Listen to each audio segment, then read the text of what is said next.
నగర ఎమ్మెల్యే రోజాపై అవినీతి ఆరోపణలు మనం వింటున్నాం ఈ మధ్య కాలంలో. సో అందులో పుత్తూరు 17th కౌన్సిలర్ అయినటువంటి భువనేశ్వరి గారు ఆధారాలతో సహా రోజాపై ఆరోపణలు చేస్తున్నారు. 70 లక్షలు డిమాండ్ చేశారు, 40 లక్షలు ఇచ్చామన్నట్టుగా ఆధారాలతో కూడా ఆవిడ ప్రెస్ మీట్ పెట్టడం జరిగింది. మరి ఈ అంశానికి సంబంధించి మనతో మాట్లాడడానికి, వారి విశ్లేషణను మనతో పంచుకోవడానికి ఈరోజు మనతో పాటు ఉన్నారు senior political analyst Rajesh Appasani గారు ఉన్నారు. వారితో మాట్లాడదాం. నమస్తే అండి. నగర ఎమ్మెల్యే, ఆంధ్రప్రదేశ్ రాష్ట్ర మంత్రి అయినటువంటి రోజా గారిపై అవినీతి ఆరోపణలు, ఆవిడ కౌన్సిలర్కి సంబంధించి ఆ పొజిషన్ కావాలి అంటే 70 లక్షలు డిమాండ్ చేసినట్టు, పుత్తూరు 17th కౌన్సిలర్ అయినటువంటి భువనేశ్వర్ గారి దగ్గర నుంచి ఈవిడేమో 40 లక్షలు ఇచ్చినట్టు, అది కూడా వాళ్ళ తమ్ముడు కుమారస్వామికి. సో ఇలా ఆవిడ పబ్లిక్గా ప్రెస్ మీట్ పెట్టి చెప్పడం జరిగింది భువనేశ్వరి గారు. అంటే దీన్ని ఏ విధంగా చూడాలి అంటారు? మనకి తెలుగులో ఒక సామెత ఉంది, శకునం చెప్పే బల్లి కుడితిలో పడింది అని చెప్పని. అంటే జనరల్గా బల్లి కుడి భుజం మీద పడితే ఇది జరుగుద్ది, బల్లి తల మీద పడితే ఇది జరుగుద్ది, బల్లి ఈపు మీద పడితే ఇది జరుగుద్ది అని చెప్పని రకరకాల బల్లి శాస్త్రాలు ఫాలో అవుతుంటారు. అవును. అంటే బల్లికి అంతటి బలమైన శక్తి ఉన్నట్టుగా భావిస్తూ ఉంటారు ప్రజలు. అదే బల్లి కుడితిలో పడింది. కుడితి అంటే తెలుసుగా, గేదెలకు పెట్టేది. ఆ కుడితిలో పడింది అంటే ఇక ఆ బల్లి పోయినట్టే. 10 మందికి మేలో కీడో చేసే బల్లి తన జాతకం తను చూసుకోలేకపోయింది, తను మాత్రం కుడితిలో పడింది. ఇవాళ రాజకీయ నాయకురాలుగా, మహిళా నాయకురాలుగా, వైసీపీ పార్టీ మహిళా అధ్యక్షురాలుగా ప్రతిపక్షంలో ఉన్న రోజు, ఇవాళ అధికారంలో జగన్మోహన్ రెడ్డి గారి ప్రభుత్వంలో కీలక మంత్రిగా కొనసాగుతున్న సందర్భంగా కూడా ఇష్టారీతిన చెలరేగిపోయి చంద్రబాబు నాయుడు గారిని అరెస్టు చేశారు అనగానే క్రాకర్స్ పేల్చి స్వీట్లు పంచి పండగ వాతావరణంలో సెలబ్రేట్ చేసుకుంది రోజా గారు. మరి వాళ్ళ అంటే అవినీతి ఆరోపణలతోటి ప్రభుత్వం ఉద్దేశపూర్వకంగా చంద్రబాబు నాయుడు గారి మీద కేసు నమోదు చేసి ఆయన అరెస్టు చేస్తే ఆమెకు సెలబ్రేషన్ మూడ్ వచ్చింది. మరి ఈరోజు ఆమె నియోజకవర్గ పరిధిలో పుత్తూరు 17వ వార్డు కౌన్సిలర్ భువనేశ్వర్ గారు స్వయంగా రోజా గారే నన్ను పుత్తూరు మున్సిపల్ చైర్మన్గా బాధ్యతలు నాకు ఇవ్వడం కోసం 70 లక్షల రూపాయలు డిమాండ్ చేశారు. నేను రోజా గారి సోదరుడు కుమారస్వామి రెడ్డి గారికి 3 విడతల్లో 40 లక్షల రూపాయలు ఇచ్చాను. నాకు చైర్మన్ పదవి దక్కలేదు, డబ్బులు తిరిగి అడిగితే కూడా సమాధానం చెప్పట్లేదు అని చెప్పని వాళ్ళ మీడియా ముఖంగా ప్రెస్లోకి వచ్చి చెప్పడం జరిగింది. అంటే ఇక్కడ తన నియోజకవర్గంలో పదవులు బేరం పెట్టి డబ్బులకు అమ్ముకున్నట్టుగా ఇవాళ వాళ్ళ పార్టీ కౌన్సిలరే మీడియాలోకి వచ్చి చెప్తున్నారు కదా. మొట్టమొదటగా రోజా గారు దానికి వివరణ ఇవ్వాలి. అదే సందర్భంలో అది నిజమే కనుక అయ్యి ఉన్నట్టయితే ఆమె మీద పార్టీ పరంగా ఎటువంటి చర్యలు తీసుకుంటారో పార్టీ అధ్యక్షుడిగా ఉన్న జగన్మోహన్ రెడ్డి గారు, ముఖ్యమంత్రిగా ఉన్న జగన్మోహన్ రెడ్డి గారు స్పష్టం చేయాలి. ఎందుకంటే పార్టీ అధ్యక్షుడిగా ఆమెకి నగరం నుంచి పోటీ చేసే అవకాశం కల్పించారు ఆయన. ఎమ్మెల్యేగా ఈయన ముఖ్యమంత్రిగా ఉండి తన మంత్రివర్గ సహచరాలుగా కొనసాగించుకుంటున్నారు. ఇవాళ ఆమె తన సహచరులు అంటే తన నియోజకవర్గంలో ఉన్న కార్యకర్తలు దగ్గర నుంచి పదవులు ఇవ్వడానికి డబ్బులు వసూలు చేస్తుంది. మరి మంత్రివర్గంలో కొనసాగటానికి కానీ లేదు ఎమ్మెల్యేగా టికెట్ పొందడానికి కానీ ఈమె జగన్మోహన్ రెడ్డి గారికి ఎంత డబ్బులు ఇచ్చినట్టు?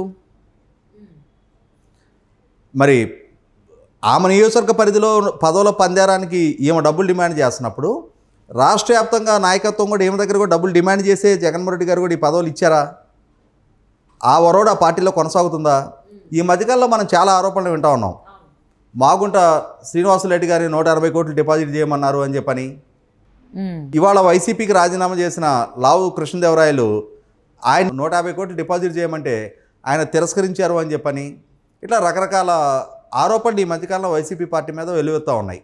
ఈ సందర్భంలో ఎట్లయిపోయిందంటే, మీకు కమల్ హాసన్ ఇంద్రుడు చంద్రుడు అని ఒక సినిమా ఉంటుంది, మరి చూసారో లేదో తెలియదు కానీ నాకు, దాంట్లో కమల్ హాసన్ డ్యూయల్ రోలు, ఒక రోలు మేయర్,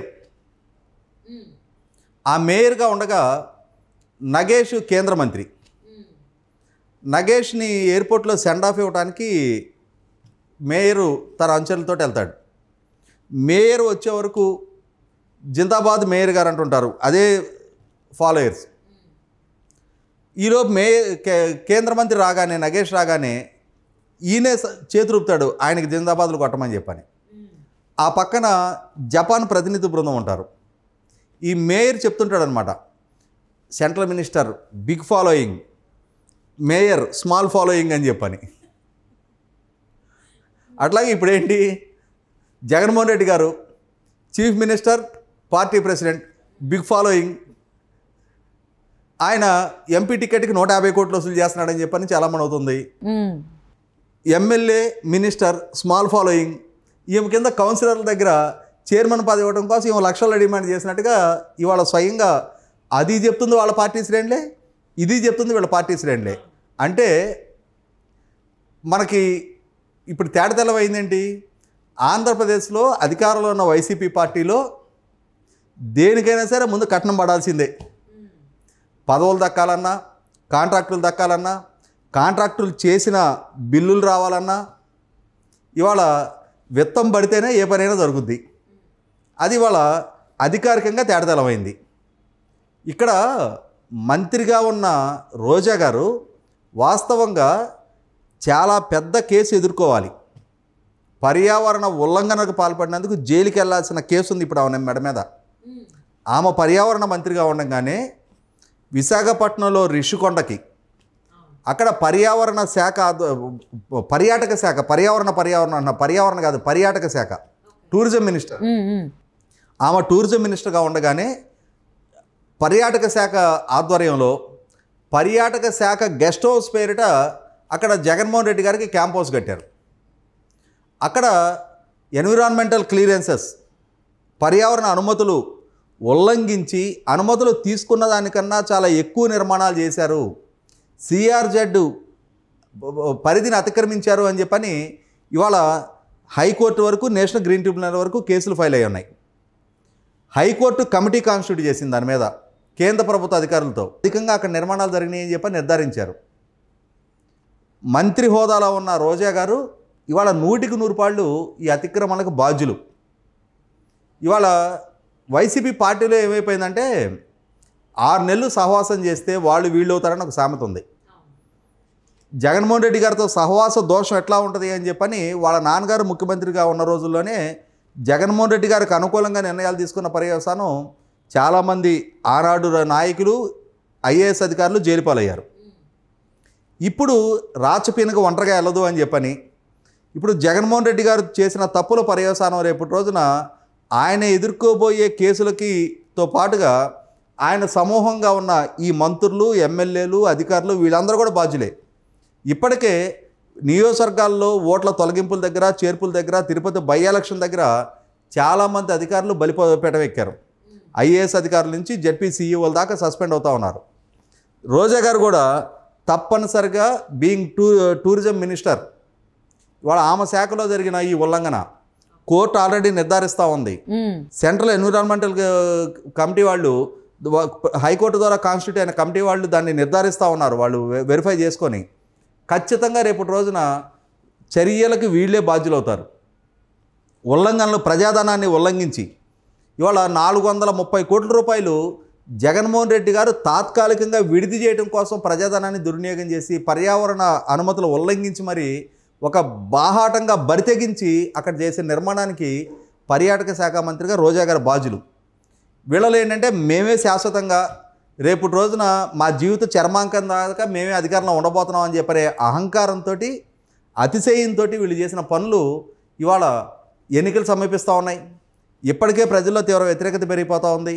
ఖచ్చితంగా మళ్ళీ రేపు వీళ్ళేది అధికారంలోకి రారు అనేది నిర్ధారణ అయిపోతూ ఉంది. ఆ ధైర్యంతో వాళ్ళ శ్రేణులు కూడా వీళ్ళ బతుకులు మొత్తం బజార్కి ఈడుస్తూ ఉన్నారు. అధికారంలో ఉన్న రోజు వీళ్ళకున్న అధికారాన్ని, హోదాన్ని, వీళ్ళ దర్పాన్ని అడ్డుపెట్టి వాళ్ళ పార్టీ శ్రేణులను కూడా వేధింపులకు గురి చేసి వాళ్ళ దగ్గర నుంచి కూడా ఈ డబ్బులు పిండిన పర్యవసానం వాళ్ళ కడుపులో దాచుకుంటా వచ్చిన ఆ ఆవేదనని, ఆక్రోశాన్ని ఇవాళ ఈ అధికారాంతానికి వీళ్ళు చేరారు. ఇప్పుడు మనం బయటపడి చెప్పినా కూడా ఇంక వీళ్ళు మన పీకేదేం లేదు. ఇప్పుడు మన ఇంకా బెదిరించలేరు. ఎందుకంటే ఎన్నికలు సమీపిస్తూ ఉన్నాయి. మన మీద వీళ్ళు నెగ్గాలి, వీళ్ళ మీద మనం ఆధారపడలేం. రేపు మళ్ళీ నామినేషన్ వేస్తే వీళ్ళని తీసుకొని ఓటర్ దగ్గరికి చేర్చాల్సింది మనమే. మనం వీళ్ళని గెలిపించాల్సిన అవసరం ఉంది. అని చెప్పని ధైర్యం చేజిక్కించుకున్న తర్వాత ఆ గుండెలు చిక్కబట్టుకొని ఇప్పుడు ముందుకొచ్చి వీళ్ళందరూ ఒక్కొక్కళ్ళు మాట్లాడుతూ ఉన్నారు. కాబట్టి ఖచ్చితంగా ఇప్పుడు బయటకు వచ్చినవి చాలా చిన్న అంశాలు, ఇప్పటికీ బయటకు వచ్చినవి చాలా చిన్న ఇష్యూసే, ఇంకా బయటికి రావాల్సినవి చాలా ఉన్నాయి. ఒక కార్యకర్త తెగించి ముందుకొచ్చి వాస్తవ విషయాలు చెప్పడం మొదలుపెట్టిన తర్వాత ఇప్పుడు ఇది సృష్టించే ప్రకంపనలు, దీని ద్వారా చెలరేగే విమర్శల వెల్లువ ఖచ్చితంగా మంత్రి రోజా గారు కూడా ముందుకొచ్చి సమాధానం చెప్పి తీరాలి. ఆమె తనకు అధికారం ఉంది, తనకు వాగ్దాటి ఉంది, నేను ఎంత పదునైన విమర్శలు చేయగలుగుతానని చెప్పని ఆ విమర్శల మాటున విమర్శల ముసుగులో దీన్ని ఇష్యూని కప్పిపెట్టే ప్రయత్నం చేసినా ప్రతిపక్షాలు అయినా సరే ఈ అంశాన్ని వదలకూడదు. ఎందుకంటే ఇవాళ వాళ్ళ పార్టీ అంతర్గత వ్యవహారం, వాళ్ళు పదవులు అమ్ముకోవడానికి కొనుక్కోవడానికి వాళ్ళకి ఇష్టమై వాళ్ళు డబ్బులు ఇచ్చుకున్నారు పుచ్చుకున్నారు, మనకెందుకులే అని చెప్పని కాదు. ఇవాళ ప్రజలకు కట్టిన అధికారాన్ని అడ్డుపెట్టి ఆ అధికారాన్ని దుర్వినియోగపరిచి ఇవాళ పదవులని డబ్బులకి ఓపెన్ మార్కెట్లో బహిరంగ మార్కెట్లో వేలం వేసి అమ్మే వ్యవహారాలు జరుగుతున్నాయి అనంటే ఆ పదవులు కూడా ప్రజల కోసం ప్రజల చేత ఎంపిక కాబడిన పదవులు అవి. అవును. సో వైసీపీ నాయకుల నుంచి అలాగే కౌన్సిలర్స్ వాళ్ళ దగ్గర నుంచే వాళ్ళ మీదకే ఈ అవినీతి ఆరోపణలు రావడం, ఆధారాలతో కూడా ప్రెస్ మీట్లు పెట్టి చెప్పడం అనేది చూస్తున్నట్లయితే సో ఇంత బాగా తెగిస్తున్నారా ఒకరి తర్వాత, అంటే ఎవరు ఎక్కువ తీసుకుంటున్నారు, ఆ బేరీజు వేసుకుంటున్నారేమో, ఎవరికి స్థాయి తగ్గట్టు వాళ్ళు అడుగుతున్నారేమో అనిపిస్తూ ఉంది చూస్తున్నట్లయితే. అంటే ఇది సహజంగా ఉంది కదా, ఎంత చెట్టుకు అంత గాలి అంటారు కదా. ఇవాళ ఎవరి స్థాయిలో వాళ్ళు ఎవరికి చేతనైనా నా స్థాయికి నేను ఇంత బాగు చేసుకున్నా, ఆయన స్థాయికి ఆయన ఇంత బాగు చేసుకుంటున్నాడు అని చెప్పని ఆయన బాగు చేసుకుంటే తప్పులేదు, కానీ మేము చేసుకుంటే తప్పే ఉంది. అంటే మేము ఇచ్చాం కదా అడిగితే తప్పే ఉందన్న రీతిలో ఆలోచిస్తున్నారు.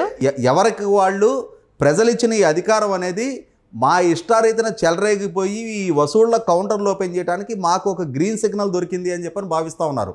ఇటువంటి సందర్భంలో ఖచ్చితంగా ప్రజలలో ఇవన్నీ విస్తృతంగా చర్చనీయాంశం కావాల్సిన అవసరం ఉంది. ప్రజలు వీటిని గమనించాలి. సమయం సందర్భం కోసం ప్రజలు కూడా వేచి చూస్తూ ఉన్నారు. ఇప్పటికే వీళ్ళ ఒరిజినల్ స్వరూపం ఏంటి, వీళ్ళ స్వభావాలు ఏంటి, వీళ్ళ నైజం ఏంటి అనేది ప్రజల్లో చాలా విస్తృతంగా చర్చ జరుగుతుంది. ఖచ్చితంగా ఇటువంటి బాధితులు ఇంకా ఎవరెవరు ఉన్నారో, ఏ నాయకులు ఉన్నారో, ఏ నియోజకవర్గాలు ఉన్నారో, ఏ మంత్రులు ఉన్నారో, ఎంపీలు ఉన్నారో, ఎమ్మెల్యేలు ఉన్నారో అందరికీ సంబంధించి